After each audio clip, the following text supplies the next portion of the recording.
Assalamualaikum. Selamat datang di channel Cerita Novika 2. Semoga hari ini teman-teman dalam keadaan sehat walafiat dan senantiasa diberikan kebahagiaan sepanjang hari. Cerita ini berfokus pada seorang anak bernama Rian, seorang bocah kelas 6 SD yang sering bermain hingga larut sore di lapangan desa bersama teman-temannya. Meski ibunya selalu memperingatkan, jangan masih di luar saat maghrib, Rian meremehkan nasihat itu. Suatu sore, ia terlalu asyik bermain bola hingga tidak sadar langit mulai menggelap. Ketika azan maghrib berkumandang, ia baru sadar hanya tinggal sendirian di lapangan. Saat ia bergegas pulang, desa terasa lebih sunyi dari biasanya. Namun, di setiap tikungan jalan, ia merasa ada sesuatu yang mengikutinya. Bayangan-bayangan aneh mulai muncul di sudut matanya. Langkah kakinya terasa berat. Dan dari kejauhan, ia mendengar suara tawa lirih seorang wanita.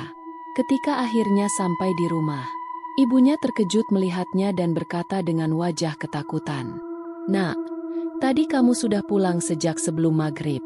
Jadi, yang sekarang ini, siapa?" Bola melayang di udara, meluncur cepat menuju gawang. Gol! Rian bersorak senang saat bola mengenai jaring gawang sederhana yang dibuat dari dua batu bata di lapangan desa. Teman-temannya tertawa dan menggerutu. "Wah, curang, loh. Untung aja kiper kita lagi lengah," celetuk Rudi, sambil menepuk-nepuk lututnya yang penuh debu. Rian terbahak. "Bukan curang, tapi skill," katanya bangga. Mereka sudah bermain sejak sore tadi, tertawa dan berlari-lari tanpa kenal lelah. Lapangan desa yang luas dan berumput liar itu menjadi saksi bisu permainan mereka hampir setiap hari. Namun, tanpa mereka sadari, langit mulai berubah warna. Angin sore yang semula hangat, berubah menjadi lebih dingin. Warna jingga keemasan yang tadi menerangi langit perlahan memudar, digantikan warna keunguan yang gelap. Burung-burung gereja terbang pulang ke sarang, berkumpul di pepohonan. Suasana sore yang riuh dengan suara anak-anak bermain kini mulai sepi. Satu persatu, teman-teman Rian mulai mengemasi barang mereka. "Aku pulang dulu, besok main lagi ya," seru Budi sambil berlari ke arah rumahnya. "Gue juga. Besok lanjut," kata Rudi, menyusul di belakangnya. Hanya Rian yang masih bertahan di lapangan. Ia menatap bola yang menggelinding di tanah, masih ingin bermain sedikit lagi. Hanya satu gol lagi, hanya satu tendangan lagi, lalu pulang. Suara azan tiba-tiba berkumandang dari masjid desa. Lantunan merdu yang biasa terdengar menenangkan, kini justru terdengar berbeda di telinga Rian. Ia berhenti bergerak. Dada kecilnya naik turun karena masih kelelahan. Ia ingat peringatan ibunya. "Jangan masih di luar saat maghrib, nanti kamu diganggu." Maghrib itu waktunya makhluk-makhluk yang tidak terlihat berkeliaran. "Kalau kamu bandel, nanti ada yang ikut pulang." Namun, Rian hanya tertawa dalam hati. "Ah, itu cuma cerita orang tua buat nakut-nakutin anak kecil. Mana ada hantu." Ia kembali fokus pada bola di depannya. "Satu tendangan lagi," gumamnya. Ia mundur beberapa langkah, mengambil ancang-ancang, lalu menendang bola sekuat tenaga. Bola meluncur cepat ke arah gawang. Namun sebelum menyentuh tanah, bola itu menghilang. Jantung Rian mendadak berdetak lebih cepat. Kemana bolanya? Ia yakin tadi menendangnya tepat ke tengah lapangan. Namun sekarang, tidak ada apa-apa. Bola itu lenyap. Ia menoleh ke kanan dan kiri, berharap bola itu hanya menggelinding ke semak-semak. Namun, lapangan sudah kosong. Tidak ada siapa-siapa. Bahkan, suara jangkrik yang biasanya ramai saat sore mulai gelap tidak terdengar sama sekali. Angin berhembus pelan, membawa udara dingin yang aneh. Langit kini sudah berubah gelap sepenuhnya. Dan saat itulah, ia mulai merasa ada yang tidak beres. Dengan napas yang mulai memburu, Rian berjalan cepat meninggalkan lapangan. Sepanjang perjalanan, ia mulai merasa aneh. Rumah-rumah yang biasanya masih terbuka dengan suara orang-orang berbincang kini tertutup rapat. Jalanan sepi. Lampu-lampu teras rumah menyala redup. Tetapi tidak ada tanda kehidupan. Kemana semua orang? Biasanya, masih ada beberapa bapak-bapak yang duduk di warung kopi dekat perempatan. Biasanya, masih terdengar suara ibu-ibu memanggil anaknya untuk pulang. Namun kali ini, hanya suara langkah kaki Rian yang terdengar. Dan entah kenapa, langkah itu terdengar lebih dari satu. Rian berhenti berjalan. Jantungnya berdetak lebih cepat. Ia menoleh ke belakang. Tidak ada siapa-siapa. Namun anehnya, ia merasa ada sesuatu yang berdiri di sana, di dalam kegelapan. Bulu kuduknya mulai berdiri. Ia mempercepat langkahnya. Namun, ketika ia berjalan lebih cepat, langkah di belakangnya juga ikut lebih cepat. Tap, tap, tap. Rian terdiam di tempat. Langkah di belakangnya ikut berhenti. Ia ingin lari. Tapi kemana? Jalanan terasa semakin panjang. Rumahnya terasa semakin jauh. Dan dari kejauhan, terdengar suara seseorang berbisik. Jangan masih di luar saat maghrib.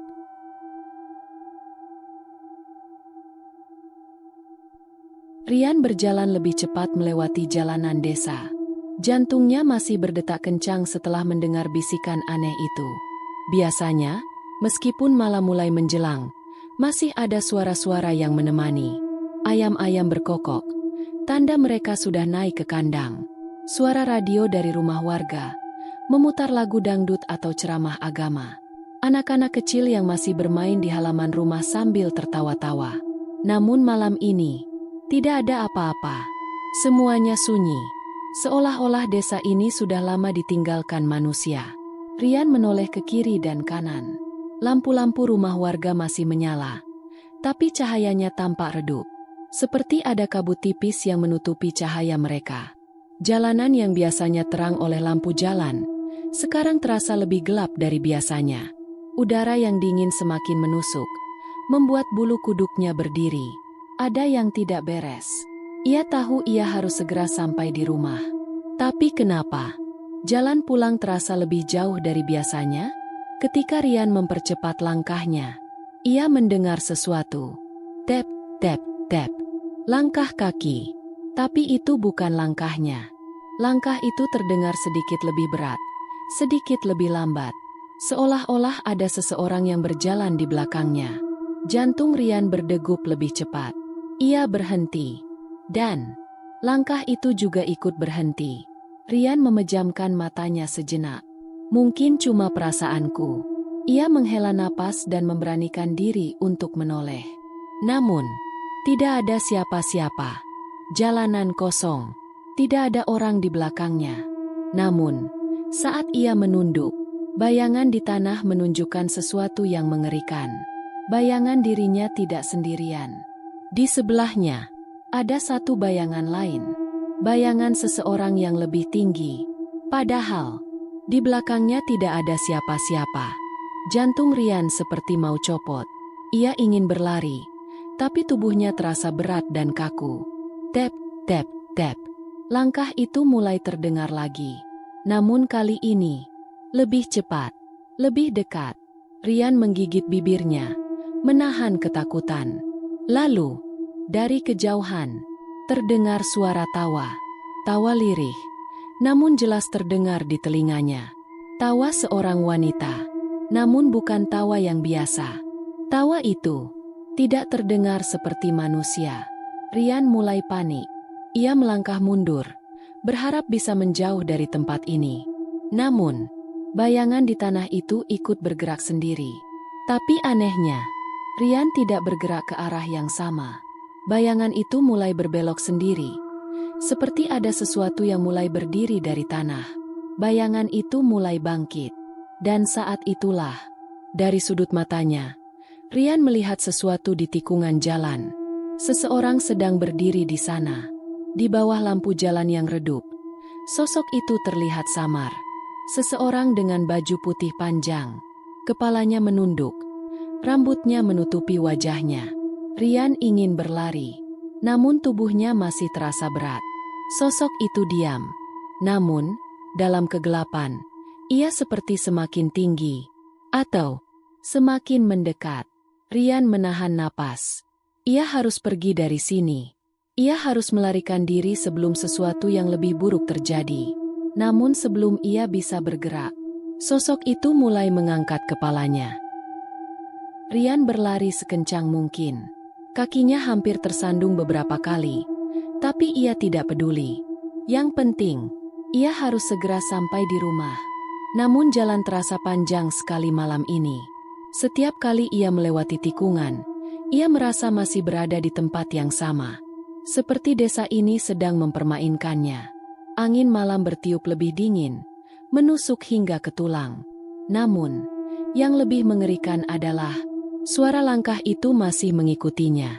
Tidak peduli seberapa cepat ia berlari, langkah itu tetap ada. Akhirnya, Rian sampai di tikungan terakhir menuju rumahnya. Ia sudah bisa melihat cahaya dari lampu teras rumahnya.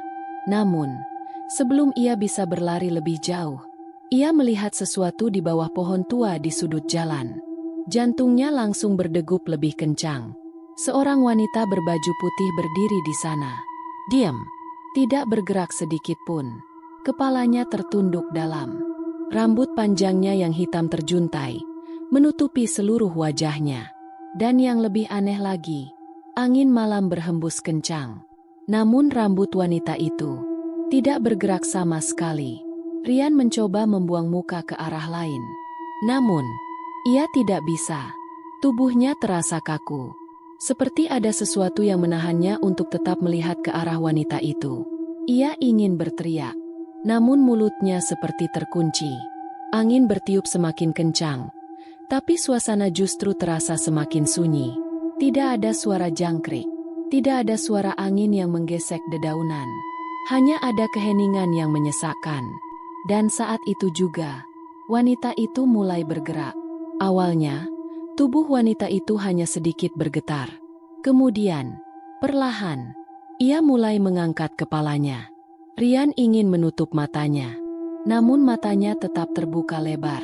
Semakin lama, wajah wanita itu semakin terlihat. Dan saat wajahnya akhirnya tersingkap dari balik rambutnya, jantung Rian seperti berhenti berdetak. Wanita itu bukan manusia. Kulit wajahnya pucat kehijauan, seperti tubuh yang sudah lama membusuk. Matanya kosong, hanya ada bola mata putih tanpa pupil. Mulutnya menyeringai lebar, namun yang lebih mengerikan, senyum itu terlalu besar untuk wajahnya. Senyum itu terus melebar, hingga hampir mencapai telinganya. Dan saat itulah, wanita itu membuka mulutnya dan berbisik, "Kamu masih di luar, ya?" Tubuh Rian gemetar hebat. Ia ingin melangkah mundur. Namun kakinya terasa berat. Tangannya dingin. Seluruh tubuhnya tidak bisa digerakkan. Seolah-olah ia sudah masuk ke dalam perangkap yang tak terlihat. Wanita itu melangkah mendekatinya. Jalannya pelan, tetapi pasti. Setiap langkah yang ia ambil, suasana semakin dingin. Dan saat ia hampir mencapai Rian, tiba-tiba terdengar suara lain dari kejauhan. Dari arah masjid desa, terdengar suara azan subuh berkumandang. Lirih, namun cukup jelas di telinga Rian. Begitu suara itu terdengar, wanita itu langsung berhenti. Matanya yang kosong tiba-tiba melotot ke arah Rian. Senyumnya perlahan menghilang. Dan sebelum Rian bisa bereaksi, sosok itu menghilang dalam sekejap. Rian langsung jatuh terduduk di tanah. Tubuhnya masih gemetar. Namun, ia bisa bergerak lagi. Dan tanpa pikir panjang, ia langsung berlari sekencang mungkin ke rumahnya. Rian tidak bisa berpikir lagi. Begitu wanita itu menghilang, ia langsung menjerit dan berlari sekencang mungkin. Kakinya menghantam tanah dengan keras. Napasnya tersengal-sengal. Ia tidak peduli lagi. Ia hanya ingin sampai ke rumah. Namun, suara itu kembali terdengar. Cekikikan lirih, lembut, tetapi terasa semakin dekat di belakangnya. Semakin dekat, seolah-olah sesuatu sedang mengejarnya. Rian bisa melihat rumahnya. Hanya tinggal beberapa meter lagi. Lampu teras masih menyala, memberikan sedikit harapan. Namun, sesuatu yang mengerikan terjadi. Kakinya tiba-tiba berat. Seolah-olah ada tangan tak terlihat yang mencengkeram betisnya. Langkahnya melambat. Jalanan yang tadinya begitu dekat, sekarang terasa semakin jauh. Rumahnya yang seharusnya hanya beberapa meter lagi, tiba-tiba tampak menjauh. Seperti ada yang mempermainkannya. Seperti ia terjebak di dalam mimpi buruk. Tawa cekikikan itu semakin kencang. Sekarang, bukan hanya satu suara, tapi ada beberapa suara yang tertawa bersamaan. Mereka semua ada di belakangnya. Rian tidak berani menoleh. Namun dari sudut matanya, ia bisa melihat bayangan-bayangan hitam merayap di jalanan. Sesuatu sedang mendekatinya. Sesuatu yang tidak ingin membiarkannya pulang. Semakin keras ia berusaha melangkah. Semakin berat tubuhnya terasa. Tangannya dingin. Napasnya tersengal. Dadanya sesak. Seolah-olah udara di sekitarnya mulai menghilang. Dan tiba-tiba, segalanya menjadi sunyi. Tawa yang tadi memenuhi udara hilang begitu saja. Yang tersisa hanyalah keheningan yang mencekam. Dan saat itulah, ia merasakan sesuatu menyentuh pundaknya. Dingin. Jari-jari yang menyentuh pundaknya terasa dingin dan kasar. Rian ingin menjerit. Namun suaranya tertahan di tenggorokan. Ia tidak bisa lari. Tidak bisa bergerak. Namun ia tahu ada sesuatu yang berdiri di belakangnya. Sesuatu yang ingin membawanya pergi. Dengan sekuat tenaga, dalam hati, Rian berdoa, "Tolong, ya Allah, aku ingin pulang." Matanya terpejam erat, tubuhnya mulai terasa ringan kembali. Dan ketika ia membuka mata, Rian sudah berdiri tepat di depan pintu rumahnya. Tangannya gemetar, mencengkeram gagang pintu erat-erat. Napasnya tersengal, tubuhnya masih gemetar hebat. Jalanan di belakangnya terlihat normal. Tidak ada siapa-siapa. Tidak ada sosok berbaju putih. Tidak ada bayangan hitam. Tidak ada suara tawa. Hanya keheningan. Tapi, apakah semuanya benar-benar sudah berakhir? Rian mengetuk pintu rumahnya dengan tergesa-gesa. Tangannya gemetar. Tubuhnya masih dipenuhi keringat dingin. Matanya terus melirik ke belakang. Takut jika sesuatu masih mengikutinya. Ketika akhirnya pintu terbuka, ibunya berdiri di ambang pintu. Namun ada sesuatu yang aneh. Wajah ibunya tampak pucat. Matanya menatap Rian dengan ekspresi bingung dan ketakutan. Dan kemudian, ibunya berbisik pelan. "Nak, tadi kamu sudah pulang sejak sebelum maghrib." Rian membeku di tempat. Jantungnya berdegup lebih kencang.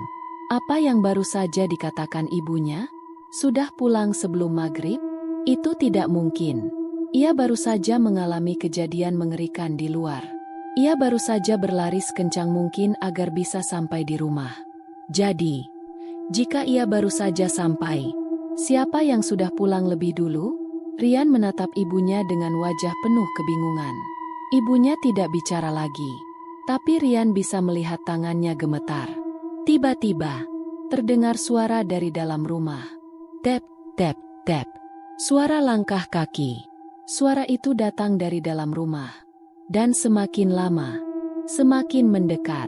Ibunya ikut terdiam. Mereka sama-sama tidak bergerak. Suara itu berasal dari lorong menuju kamar Rian.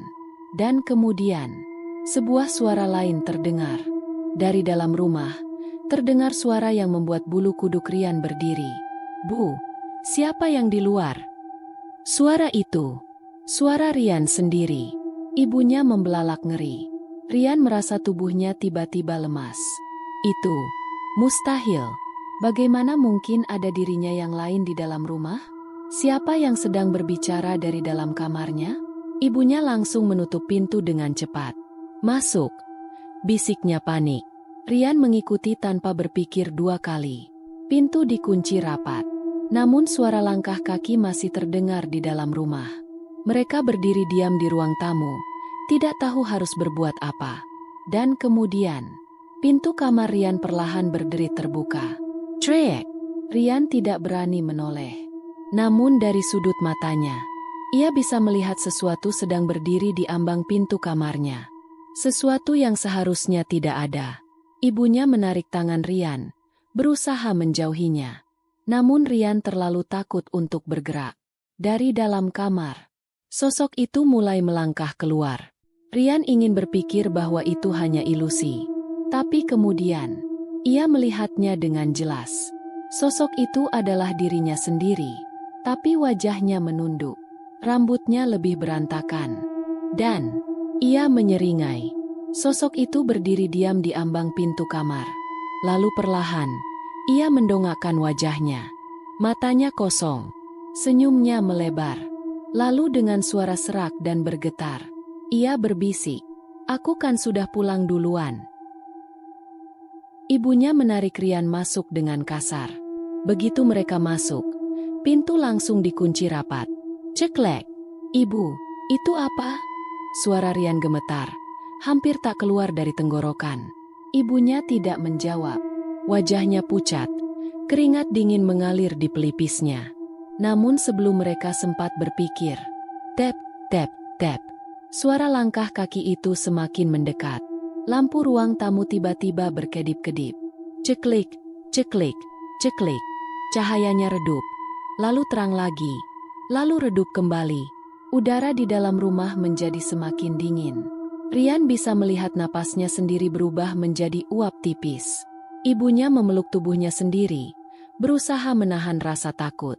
Lalu, dari arah lorong menuju kamar, pintu kamar Rian mulai berderi terbuka sendiri. Trek! Mereka berdua membeku di tempat. Dari sela pintu yang kini terbuka lebar, Rian bisa melihat ke dalam kamarnya. Awalnya, hanya ada gelap.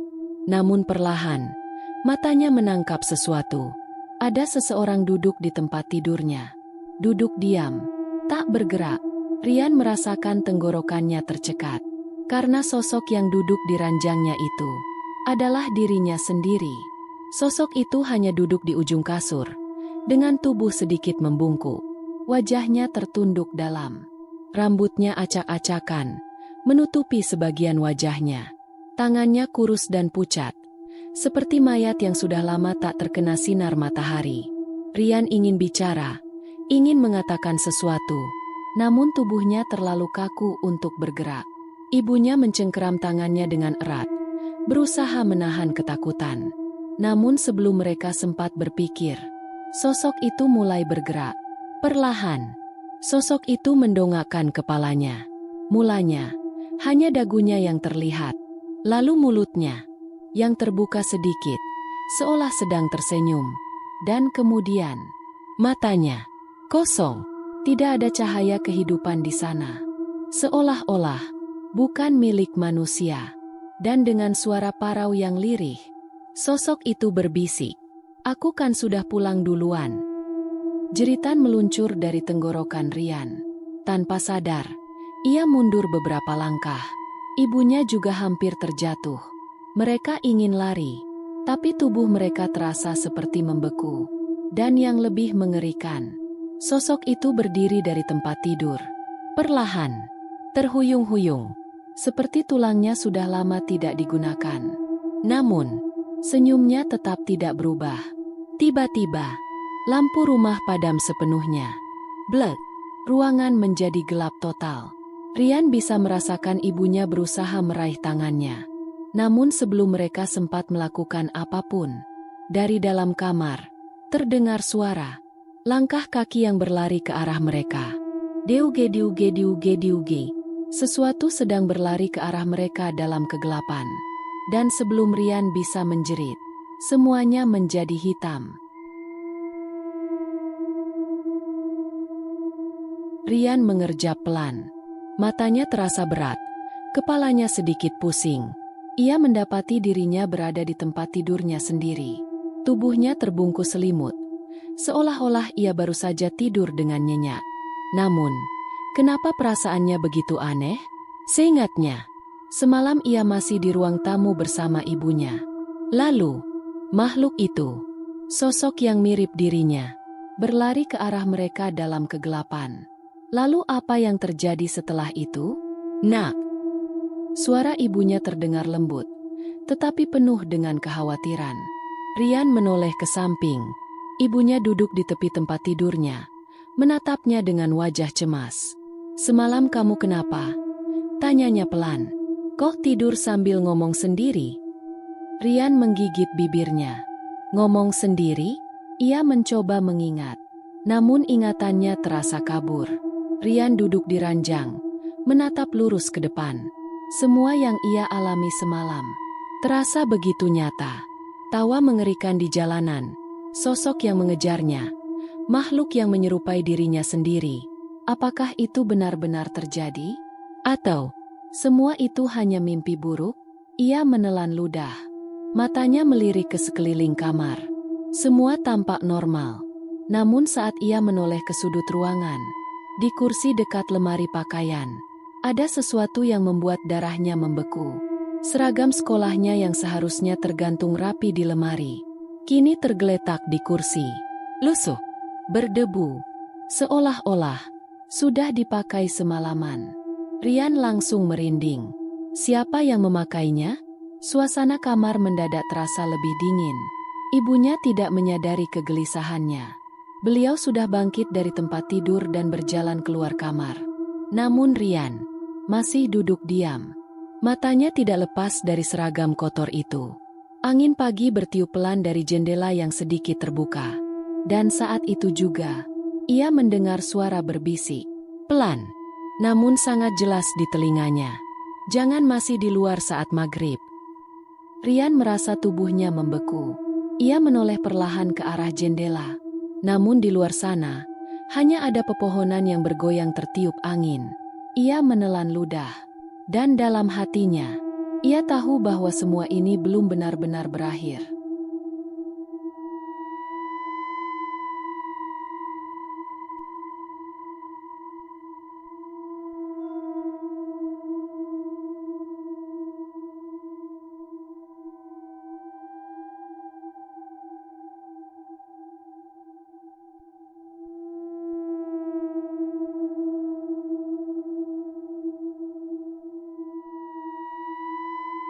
Demikian cerita hari ini. Semoga teman-teman dapat terhibur dan dapat mengambil hikmah kebaikan isi di dalamnya. Jangan lupa juga bagikan cerita ini kepada teman-teman yang lain agar mereka juga bisa mendapatkan hiburan yang sama. Mohon maaf apabila ada kesalahan kata dan ucapan kami dalam membacakan cerita ini. Terima kasih dan wassalamualaikum.